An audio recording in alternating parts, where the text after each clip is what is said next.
Nós começamos a olhar para este salmo na aula passada, no domingo retrasado, na classe de catecúmenos, e nós pudemos identificar aqui, quando falamos sobre a doutrina da revelação, que Deus se revela de duas formas aos seres humanos.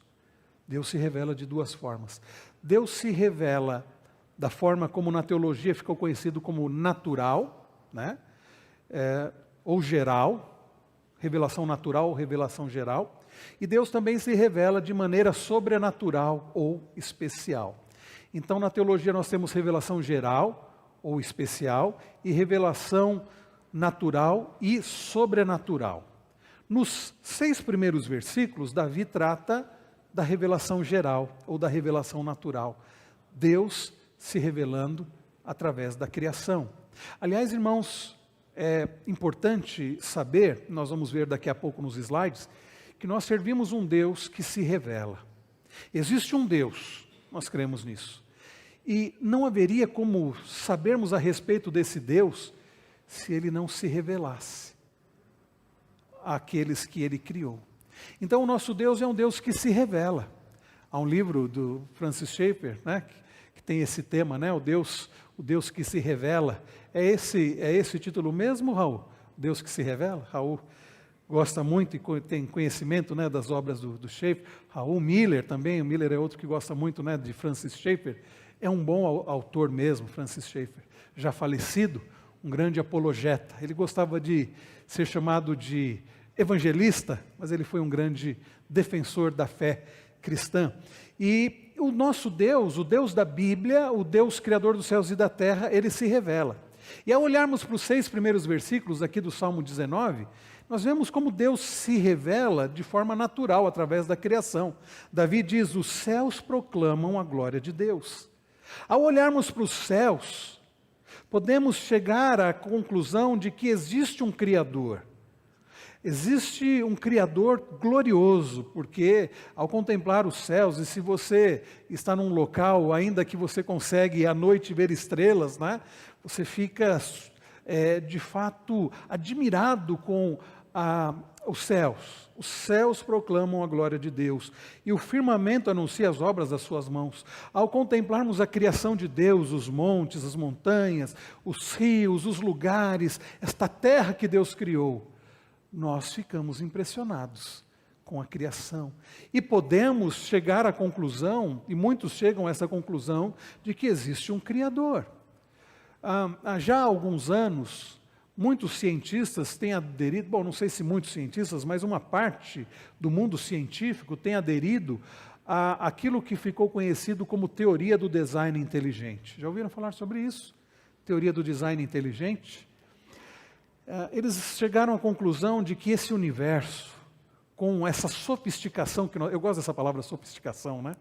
Com a sofisticação que tem, não pode ser fruto do acaso, não pode ser fruto de uma grande explosão. Quando nós olhamos o universo, os planetas, pensem, por exemplo, no planeta Terra. O que é necessário para ter vida no planeta Terra? Pensar a respeito da distância da Terra em relação ao Sol. Se o nosso planeta estivesse um pouco mais próximo, não haveria vida. Imaginem a irradiação solar, o calor, não haveria vida. Se o nosso planeta estivesse um pouco mais distante, não haveria vida, congelaria tudo. A ausência do calor e da luz do Sol impossibilitaria a vida. Pensem, por exemplo, uma das minhas crianças estava estudando esses dias para a prova, movimento de rotação. Se o movimento de rotação fosse alterado, não haveria vida. A translação, o movimento de translação, como a Terra, né, faz o movimento ao redor do Sol. A questão da Lua, desculpem, o satélite natural da Terra. Meus irmãos, tudo em relação ao universo, quando nós pensamos no planeta Terra, questão da gravidade, oxigênio, a luz, tudo que nós temos que possibilita a vida. Meus irmãos, não é uma série de coincidências. No princípio, criou Deus os céus e a terra. A terra era sem forma e vazia, não havia condições de vida na terra, mas Deus foi criando e criando e criando. Pensem, meus irmãos, para não ir muito longe, pensem, por exemplo, no nosso corpo. A sofisticação do nosso corpo. Não é necessário você ser um grande conhecedor de biologia, um grande conhecedor de anatomia, para ficar vislumbrado com o que é o corpo humano, o nosso cérebro, como nós conseguimos fazer movimentos. Eu me lembro quando dava aula na área de mecatrônica no Senai, e trabalhava projetos de mecatrônica envolvendo eletrônica, envolvendo elétrica, envolvendo mecânica, envolvendo, por exemplo, a parte de sensores e motores de passo, para que um braço, apenas um braço, não vamos nem dizer um robô completo, mas apenas um braço robótico que faça um movimento. Para fazer isso aqui, os irmãos talvez não tenham ideia do que é necessário, em termos de programação, em termos de mecânica, de elétrica, de eletrônica, para você ter um braço que faça isso, para pegar um copo, levantar um copo, fazer um movimento. Você não pode pegar um robô, sabe aqueles robôs de linha de produção da área automotiva, que fazem as soldas, né? Você pega aquela linha de produção e vai o chassi do carro, e você tem aquele braço robótico que vai nos pontos exatos soldando, e você vê a rapidez e a precisão daquilo, e alguém diz assim, isso veio do nada, viu? Não, você não vai acreditar numa coisa dessa. Alguém projetou isso, alguém construiu isso, com os sensores, com os motores, com a programação, com tudo. Os cientistas, ao observarem o universo, ao observarem a vida na Terra, estão chegando à conclusão que isso não veio do nada. Alguém planejou isso, alguém projetou isso. Muitos desses cientistas não dizem Deus, não chegam à conclusão de um Deus, mas já estão dizendo que isso é muito sofisticado para ter vindo do nada, para ser fruto do acaso. Alguém projetou isso, alguém construiu isso, alguém criou isso. Bem, os céus proclamam a glória de Deus, o firmamento anuncia as obras das suas mãos. Deus se revela através da criação. Ele diz no verso de número 3, não há linguagem, nem há palavras, e deles não se ouve nenhum som. No entanto, por toda a terra se faz ouvir a sua voz, e as suas palavras chegam até os confins do mundo. Aí pôs uma tenda para o sol, que é como um noivo que sai dos seus aposentos, se alegra como um herói a percorrer o seu caminho. Principia numa extremidade dos céus, e até a outra vai o seu percurso, e nada pode se esconder do seu calor. Não temos tempo aqui, meus irmãos, para fazer um estudo aqui dos 6 primeiros versículos do Salmo, mas nós temos aqui Davi falando de como Deus se revela através da sua criação. Revelação natural ou revelação geral. Mas Davi também, meus irmãos, fala sobre a outra revelação de Deus, porque a revelação natural ou geral, ela não é, antigamente eu falava assim que ela era, a expressão que eu usava, ela era limitada ou era incapaz de revelar o que nós precisávamos saber sobre Deus, até que numa aula do Dr. Heber Carlos de Campos, ele disse, não diga isso, porque nós não devemos falar que a revelação geral, ela é limitada ou incapaz de trazer o que nós precisamos saber, pelo simples fato de que esse não é o propósito da revelação geral. Então ela não é questão dela ser incapaz, a revelação geral não é para revelar a vontade de Deus para nós. A revelação geral serve para mostrar que há alguém que criou todas as coisas, existe um Criador. Mas ela não existe para revelar a vontade de Deus para nós.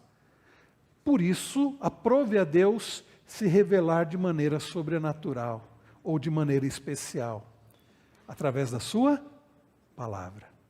Olhe comigo a partir do verso 7, Davi diz, a lei do Senhor. Ele passa a falar a respeito da revelação de Deus. E ele usa a palavra Torá do hebraico, né? Torá, a lei do Senhor.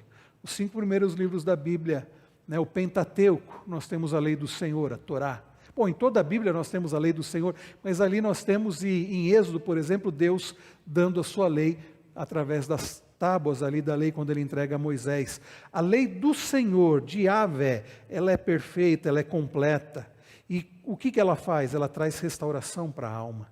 Percebam, meus irmãos, quando Deus se revela especialmente, a revelação de Deus, ela não é limitada, ela é completa. Significa que tudo que nós precisamos saber a respeito de Deus. E vejam, nós não sabemos tudo a respeito de Deus.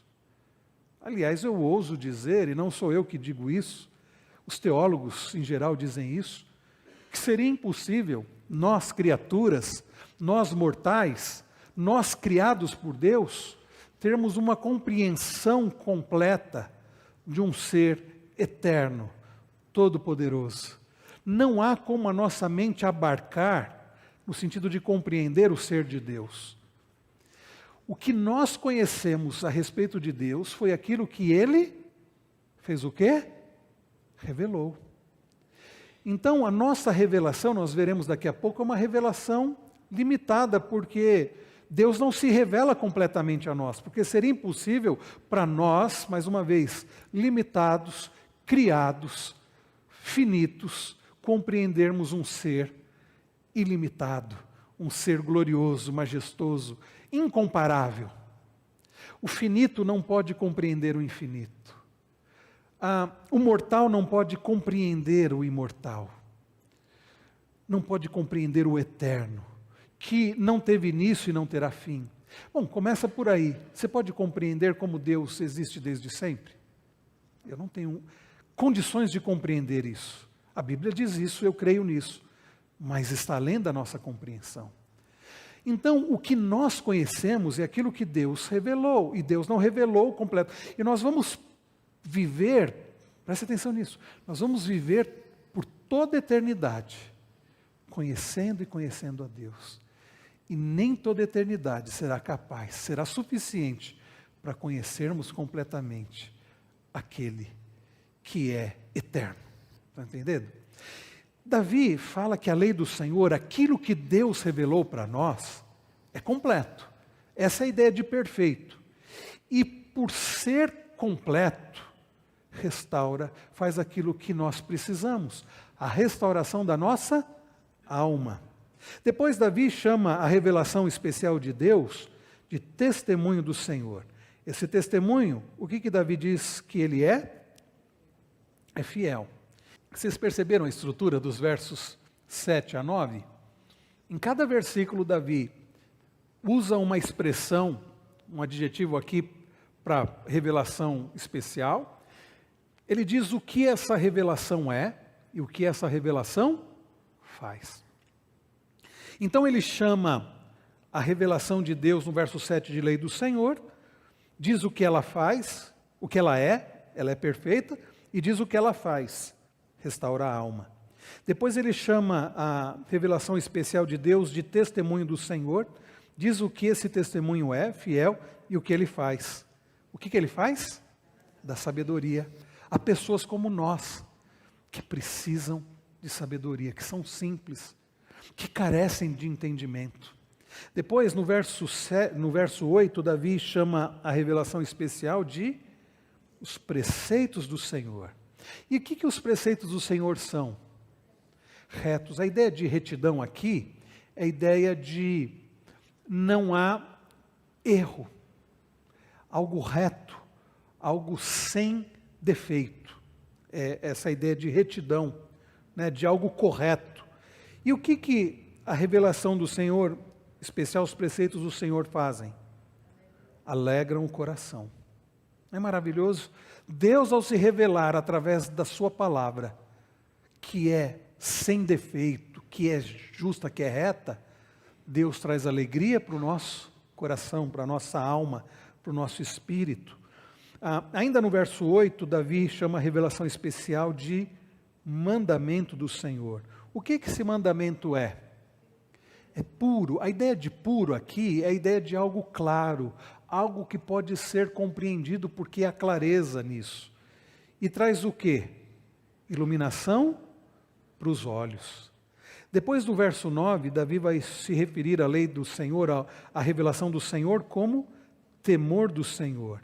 O que esse temor é? Límpido. E o que ele faz? Ele permanece para sempre. E por último, Davi usa a expressão juízos do Senhor para a revelação especial de Deus. São verdadeiros, são corretos, não há engano, não há mentira, né, nos juízos do Senhor, e todos são igualmente justos. E aí, Davi, depois de falar sobre a revelação especial de Deus, o que ela é, o que ela faz, Davi no verso 10 diz: são mais desejáveis do que ouro, mais do que muito ouro depurado, e são mais doces do que o mel e o destilar dos favos. Deus então, irmãos, se revela. Deus se revelou de maneira natural e de maneira sobrenatural, através da criação e através da sua palavra. No Antigo Testamento, na antiga dispensação, Deus se revelou de várias maneiras. Hebreus fala sobre isso. Deus se revelou em sonhos, Deus se revelou através de mensageiros, através de anjos. Há aquilo que nós chamamos de teofanias, manifestações de Deus, onde Deus apareceu para pessoas, né? Então Deus apareceu para Moisés, Deus apareceu e tratou com tantos servos dele do Antigo Testamento. E o autor aos Hebreus diz: tendo Deus antigamente, outrora falado aos pais, pelos profetas, Deus se revelou aos profetas, que trouxeram, né, a revelação de Deus para nós. Aí o autor aos Hebreus diz: hoje nos fala em Jesus. E o que Jesus diz? Que a Bíblia, a palavra de Deus, é que testifica dele. Muito bem, meus irmãos. Como podemos conhecer a Deus? Já pararam para pensar sobre isso? Como conhecer a Deus? Como é que nós podemos conhecer a Deus? De que forma? Alguém pode conhecer a Deus se Deus não se revelar? Não. Então é por meio da revelação do próprio Deus. Parte de Deus a atitude de revelar-se ao homem. Eu não sei se vocês já consideraram sobre isso. Se Deus tivesse apenas nos criado, nos deixado nesse mundo, e nunca ter se revelado de maneira especial, nós não chegaríamos ao conhecimento do ser de Deus, da vontade de Deus, apenas por nós mesmos, apenas pela criação. Poderíamos chegar como cientistas, alguns cientistas, à ideia de que alguém projetou tudo isso. Alguém projetou e criou tudo isso. Mas não passaríamos disso, se Deus não tivesse se revelado de maneira sobrenatural ou especial. Além de partir dele, revelar-se a nós, a não ser que Deus se mostre aos homens, não temos condições de conhecê-lo por nós mesmos. E ainda mais com a questão do pecado, que atingiu todas as nossas faculdades, o nosso querer, o nosso pensar, o nosso raciocinar, já são limitados por causa do pecado. Quando somos agraciados por esta revelação, nos tornamos responsáveis por transmiti-la com fidelidade. Se Deus já se revelou a você, e eu espero que sim, através desta palavra, se você tem aprendido a respeito do Senhor, do nosso Salvador Jesus Cristo, sobre a vontade de Deus, agora você tem a responsabilidade de transmitir esse aprendizado, esta revelação. Estão entendendo? Por que é que nós devemos evangelizar? Por que devemos fazer missões?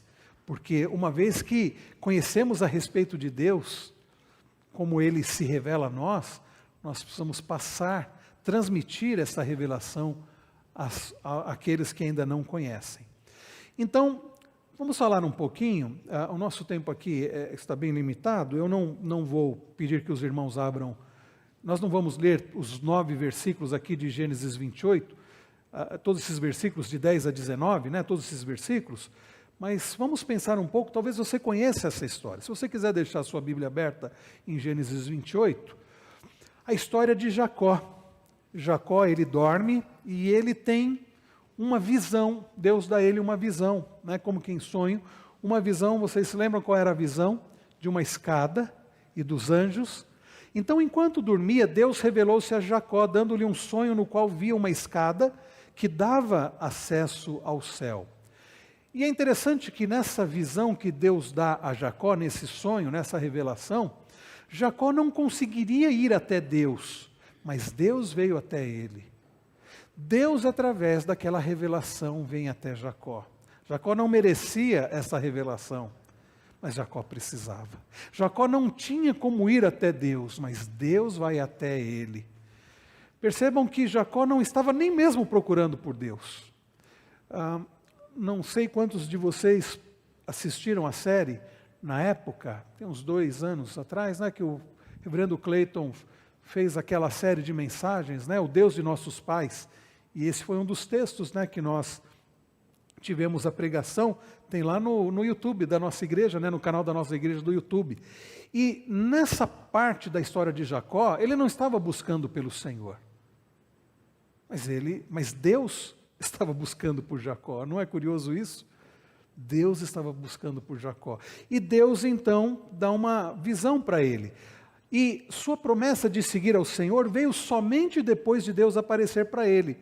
Nós olhamos dos versos 10 a 19, lemos a respeito daquele sonho, daquela revelação que Deus dá a Jacó, e somente depois daquela visão é que Jacó resolve prosseguir, né, seguir ao Senhor, como você pode ver aí nos versos 20 a 22 de Gênesis 28. Deus, queridos, não Jacó, é o personagem principal dessa história. Ele é quem tomou a iniciativa de revelar-se a Jacó.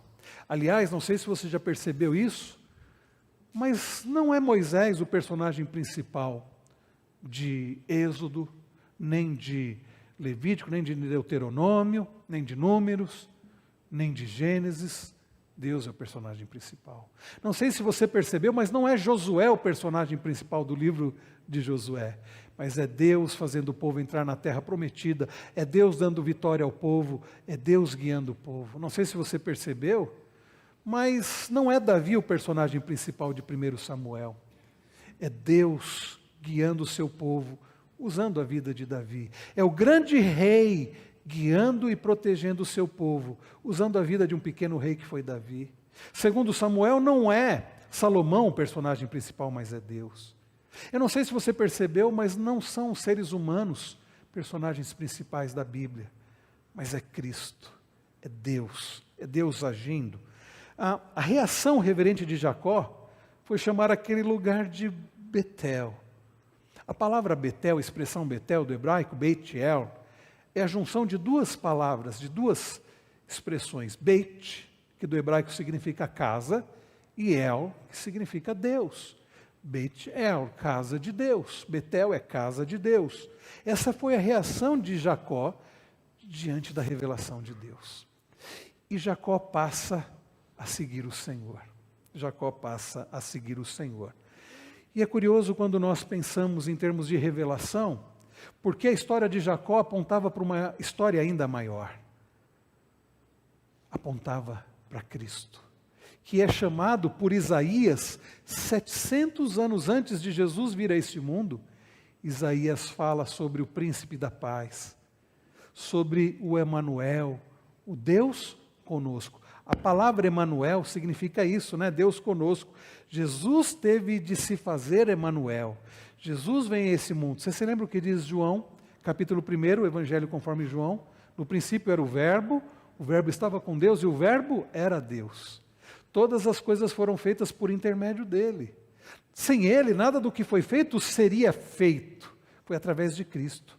E aí João diz, e o Verbo se fez carne e habitou entre nós. E vimos a sua glória, a glória como do unigênito do Pai.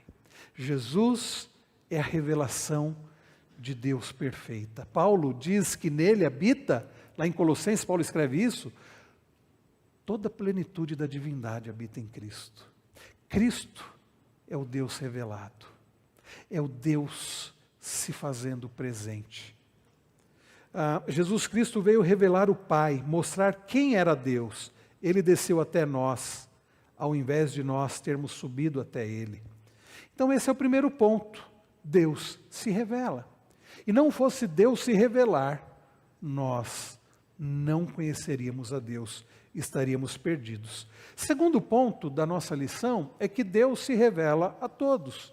É fato que Deus se revela a todos através da criação e Deus se revela também através da revelação especial. E é por isso, queridos, que nós devemos pregar o Evangelho, para que todos possam saber que existe um Deus. Abra a sua Bíblia, já que estamos aí no livro dos Salmos, a não ser aqueles que estão em Gênesis 22, mas vá para o Salmo 96, Abra sua Bíblia no Salmo 96. Eu olho para esse salmo, irmãos, e vejo sobre essa nossa responsabilidade de passar a revelação adiante. E vejam que o salmo foi escrito, né, no contexto de Israel, porque hoje se fala de missões, mas no Antigo Testamento aparentemente diz assim, não, mas não havia missões.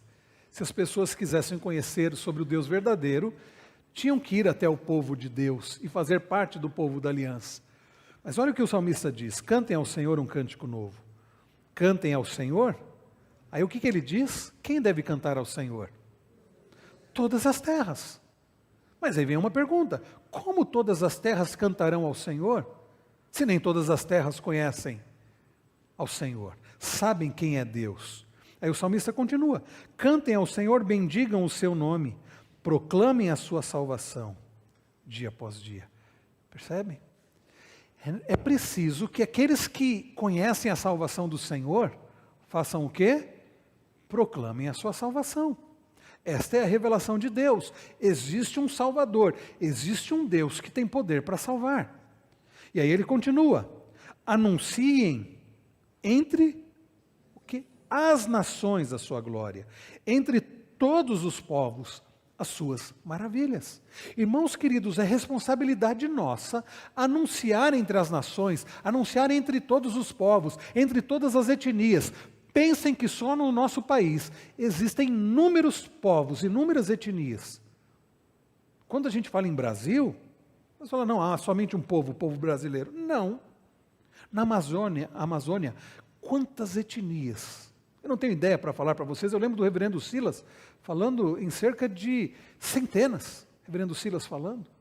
Inclusive nós auxiliamos Mateus e Aline entre os Waiampis. Quantas etnias dentro do nosso país, dentro da nossa nação, do território brasileiro, que nunca ouviram falar a respeito do Deus Todo-Poderoso, o Deus que salva, que realiza maravilhas.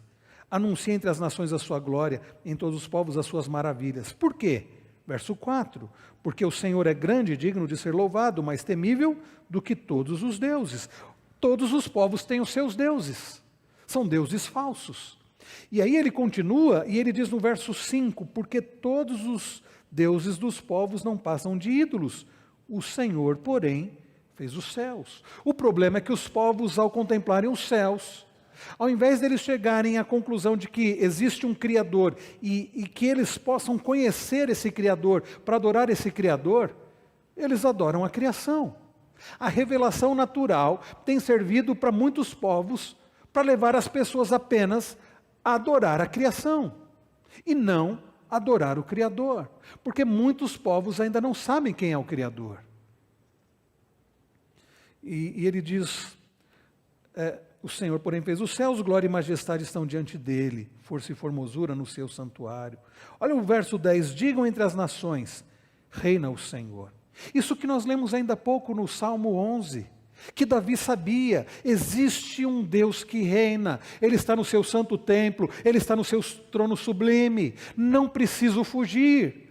Muitos ainda não sabem essa verdade, muitos estão fugindo, porque ainda não ouviram sobre aquele que está num alto e sublime trono, sobre aquele que está no seu santo templo, sobre aquele que criou todas as coisas e governa todas as coisas, sobre aquele em quem deve estar o nosso refúgio.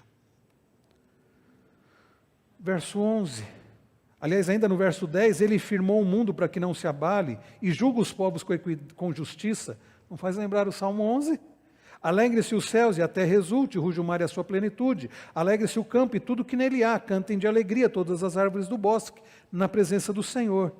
Olha como lembra o Salmo 11. Porque vem julgar a terra, julgará o mundo com justiça e os povos de acordo com a sua fidelidade. O problema é que muitos povos ainda não sabem a respeito do Deus que reina.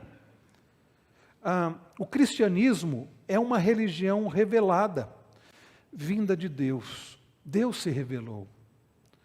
Deve haver a ênfase na transmissão da revelação de Deus. Temos de falar do que ouvimos, do que vimos e ouvimos. 1 João 1,3. Recentemente nós vimos em Atos, quando Pedro ele é preso, Pedro e João são presos, e aí eles são levados ao Sinédrio, e os líderes judeus dizem assim: parem com esse negócio de ficar falando de Jesus, pregar sobre Jesus, vocês estão proibidos. O que eles dizem para aquelas autoridades? Como nós vamos deixar de falar daquilo que temos visto e ouvido? Como nós vamos deixar de pregar sobre Cristo? Afinal de contas, eles lembravam das palavras de Jesus: vocês receberão poder ao descer sobre vocês o Espírito Santo, e vocês serão minhas testemunhas. Queridos, não é isso que temos aprendido em Atos, que a igreja do Senhor deve testemunhar de Cristo. Devemos testemunhar, devemos levar essa revelação aos outros. Lá em Romanos 3, 10 e 11, nós temos a ilustração disso. Abra a sua Bíblia, por favor. Romanos 3. E é curioso que Romanos venha logo após Atos, depois da gente aprender que a igreja deve testemunhar de Cristo. Olha o que Paulo escreve a partir do verso 10, Romanos 3. Diz assim: como está escrito, não há justo nenhum sequer. Não há quem não há quem entenda, não há quem busque a Deus. Todos se desviaram e juntamente se tornaram inúteis. Não há quem faça o bem, não há nenhum sequer. Vejam, em primeiro lugar, não é possível se achegar a Deus pela escada do mérito. O que Paulo escreve aqui? Não há justo nenhum sequer. Não é possível se achegar a Deus pela escada da especulação. Aliás, o nosso próprio senso de raciocínio. E quando a gente estuda isso, a filosofia, por exemplo, trata isso, né, na área da epistemologia, que trata do nosso conhecimento. Como é que o ser humano vai chegar a um conhecimento do Criador, daquele que é eterno, se o Criador não se revelar? Então não é possível através de especulação, não há quem entenda. Muitas conclusões da filosofia são equivocadas, porque o nosso senso de conhecimento é prejudicado, porque nós temos um coração prejudicado, um intelecto prejudicado. É por isso que nós temos que olhar para o mundo, para nós mesmos e para Deus com as lentes da Escritura, do Evangelho, senão chegaremos a conclusões equivocadas. Mesmo na epistemologia, quando você fala na ciência, e a ciência vai buscar, né, chegar a conclusões através de experimentos. Calvino diz que toda a verdade é a verdade de Deus, mas mesmo a própria ciência pode se equivocar, chegando a conclusões, mesmo tendo o conhecimento através das teorias que são comprovadas, pode se equivocar como na hora de aplicar tudo isso. Então, não há quem entenda, não é possível se achegar a Deus pela escada do misticismo, não há quem busque a Deus. Qual é a compreensão que eu tenho de Deus? Eu sinto que Deus é isso, é aquilo. Cuidado, qual é o nosso problema também? Porque o nosso coração está prejudicado. Sentimos coisas que nos levam a nos enganarmos. Para mim, já viram gente falar assim, para mim Deus é isso. Deus para mim é tudo. Deus para mim, esses dias não, já faz muito tempo eu vi uma pessoa que tinha um relacionamento com uma pessoa do mesmo sexo. Ela dizia assim, não, mas para Deus é amor, então Deus aprova o meu amor. E se o meu amor é pela uma pessoa do mesmo sexo, Deus não está preocupado com o que eu estou fazendo. Já ouviram isso? Deus está preocupado com a minha felicidade. Então Deus para mim é um ser que existe para se preocupar com a minha felicidade. Então, o conselho busque a felicidade, busque ser feliz de qualquer jeito, do seu jeito, que está em moda nos dias de hoje, vale para muita gente, porque para muita gente o Deus dessas pessoas é conforme elas acreditam. E cuidado, porque o nosso coração é enganoso e podemos chegar a uma compreensão de Deus segundo o nosso coração. Deus não é aquilo que eu acho, Deus é a quem Ele se revela. Vocês entenderam? Então a nossa compreensão de Deus não tem que ser de acordo com o mundo, com o meu coração, os meus sentimentos. Tem que ser de acordo com as Escrituras. E o Deus das Escrituras, ele se revela como um Deus justo, um Deus santo, um Deus que deu a sua lei, um Deus que exige obediência. Não é um Deus que segundo a minha imaginação. Então foi através da encarnação do Verbo que Deus desceu a escada para nos remir, ou nos redimir. Olha ainda Romanos 3, dos versos 9 a 25, ele fala sobre isso, e eu quero destacar aqui, a partir do verso 23, pois todos pecaram e carecem da glória de Deus, sendo justificados gratuitamente por sua graça, mediante a redenção que há em quem? Em Cristo Jesus, a quem Deus, olha a palavra que ele usa, apresentou, revelou como propiciação no seu sangue mediante a fé. Deus fez isso para manifestar a sua justiça, por ter ele, na sua tolerância, deixado impunes os pecados anteriormente cometidos. Vamos parar aqui, né? Então Deus se revela. E por último, irmãos, nós estudamos a revelação. Então Deus se revela a nós. E cabe a nós, primeiro, nós não temos que produzir revelação. Deus está dizendo isso, isso, isso. Ele falou comigo. Não. Aquilo que Deus quis falar, revelar, Ele fez isso. Ele escolheu homens. E Pedro diz, isso não é fruto da nossa imaginação. Nós escrevemos aquilo que Deus colocou para escrevermos. Então, a doutrina da inspiração. Hoje nós não temos inspiração. Nós devemos buscar a iluminação do Espírito Santo para compreendermos aquilo que Deus revelou. Porque o que é palavra inspirada é a Bíblia. Nem o que nós pregamos, o que nós escrevemos é inspirado. A Bíblia é inspirada. Então, Deus capacitou o homem a captar o que transmitiu acerca de si e fez registro dessa sua transmissão, a fim de que fosse estudado por gerações. A esse estudo chamamos de teologia. Teologia é o estudo da única verdade revelada de Deus, conforme registro infalível da Bíblia. A teologia, a palavra teologia, duas expressões do grego, theos, que significa Deus, e logia, né, que pode ser estudo. Mas teologia não é o estudo sobre Deus, não é estudar a Deus. Como nós poderíamos estudar aquele que é transcendente, aquele que é eterno, aquele que é majestoso em glória, aquele, como dizia Karl Barth, é um ser totalmente outro? Não há como estudar a Deus. Deus não é objeto do nosso estudo. Não há como tomar a Deus para estudá-lo. Então, o que é teologia? Se não há como estudar o ser de Deus, o que nós estudamos?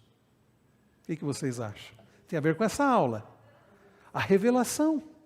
Teologia é o estudo daquilo que Deus revelou para nós, né? Então essa é a ideia. A revelação geral nos dá um certo conhecimento de Deus, mas é na revelação especial que o conhecemos com mais profundidade. Teologia é o estudo da revelação especial de Deus, daquilo que Ele se revelou. E mais uma vez, Ele revelou aquilo que Ele quis revelar, aquilo que Deus entende que nós precisamos saber e que nós podemos saber, porque não há como compreender o ser de Deus de forma exaustiva, né? Quais são as condições para que a teologia seja possível? A primeira delas, óbvia, é que deve haver um Deus. Se não há um Deus, não há teologia. Ou a teologia que há, uma teologia falsa, porque se não há um Deus, o que nós estamos estudando se não há Deus? Segunda coisa, é preciso que esse Deus se revele, porque não há como estudar o ser de Deus, que é eterno, que é transcendente. Eu não gosto muito de ficar usando a linguagem filosófica, mas a ideia de transcendência vem da filosofia, mas ajuda a entender que Deus é um ser totalmente outro. Ele não é um igual a nós, Ele é o Criador. Daí a gente tomar emprestado, às vezes, alguns termos da filosofia. Esses não são termos da teologia. Não aparece o termo transcendência na Bíblia, mas dá essa ideia que a Bíblia traz de um ser que é espírito, que é glorioso, que é infinito, que é onipotente, onipresente, onisciente. Então, se esse ser não se revelasse, não haveria como conhecê-lo. Em terceiro lugar, o ser humano precisa ter a habilidade de receber esta revelação, entender essa revelação, daí a iluminação do Espírito Santo, e usar essa revelação, colocar em prática. Porque a boa teologia, a verdadeira teologia, ela não é especulativa, não é para satisfazer a nossa curiosidade. Deus se revela, não apenas para dizer, olha, eu conheço a Deus, mas para vivermos para a glória dEle. Deus se revela para que tenhamos mudança de vida e vivamos para Ele. Por isso que a lei do Senhor é perfeita e faz o quê? Restaura a alma. O testemunho do Senhor é fiel e dá sabedoria a pessoas simples. E conforme nós vimos lá no Salmo 19, é para que haja mudança. Então, nós somos recipientes da revelação e não seus juízes. A revelação nos foi dada não para julgarmos a revelação. Eu não acho que Deus deveria ter feito assim, não. Não é. Quando Deus diz uma coisa, o assunto está encerrado. Quando Deus diz algo sobre alguma coisa, não há mais discussão. Deus disse, acabou. Então nós não temos que julgar a revelação, e sim receber a revelação. O homem deve estudar teologia não como juiz, ignorando aquilo que considera desagradável e inaceitável na revelação, e determinando o que pretende estudar e o que pretende crer. E algumas igrejas fazem isso, pregam apenas algumas partes da Bíblia, o que interessa, o que julgam, o que é. Por isso que tem a teologia da prosperidade. Igrejas que só pegam determinados versículos, tiram do seu contexto, para ensinar o que a Bíblia nem ensina, né? E é por isso que nós pregamos livros inteiros da Bíblia. E às vezes são passagens não muito agradáveis, mas nós temos que lidar, aceitar, crer e praticar. Então devemos aceitar a revelação como um todo, e não impor condições para aceitá-la. Para encerrar, meus irmãos, nosso entendimento da revelação nunca é perfeito, eu já falei sobre isso. A revelação é perfeita, mas a teologia não é.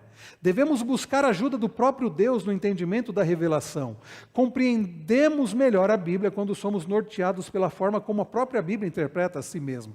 Por isso que um dos princípios da hermenêutica bíblica é a Bíblia interpreta a própria Bíblia. Eu pego um assunto que eu quero estudar na Bíblia e vou olhar o que em outras partes da Bíblia, a Bíblia fala sobre aquele assunto, né? Devemos usar a revelação para o propósito para qual ela foi dada. Para que Deus deu a revelação para nós? A revelação não pode ser considerada um mero objeto de estudo, como eu disse. Não há valor algum em ter conhecimento sobre Deus que não conduza ao conhecimento de Deus. Mais uma vez, a teologia, boa teologia, nos leva a conhecermos mais ao Senhor e assim glorificarmos mais ao Senhor. Não apenas uma questão especulativa. A teologia não deve ser simplesmente o estudo da revelação que veio de Deus, mas deve nos conduzir ao próprio Deus. Nossa compreensão da revelação é limitada e imperfeita. Eu vou passar isso porque nós já vimos isso. Então, qual a conclusão? Nós nunca teríamos conhecido o Criador se Ele não tivesse nos dado o seu manual de instruções, que é a iniciativa do próprio Deus que quer ser conhecido.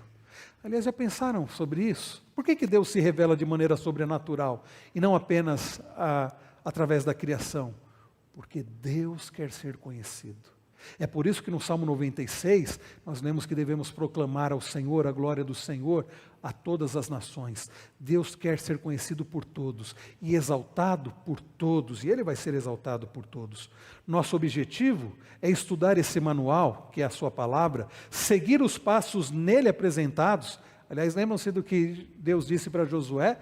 Não se desvie dessa lei, do livro dessa lei. Nem para a direita, nem para a esquerda. Devemos, então, meus irmãos, para chegarmos ao objetivo final, qual é? Conhecer a Deus de forma verdadeira.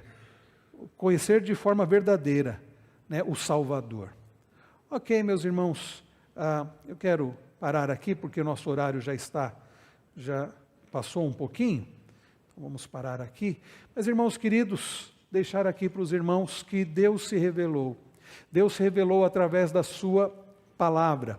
E Deus, então, com isso, Ele quer que o conheçamos. E por que Ele quer que o conheçamos? Porque Ele é a fonte de toda felicidade, de todo prazer, de toda segurança. Porque nós não faremos como Davi, como vimos há pouco no Salmo 11, de buscarmos refúgio no Senhor, se nós não conhecemos o Senhor.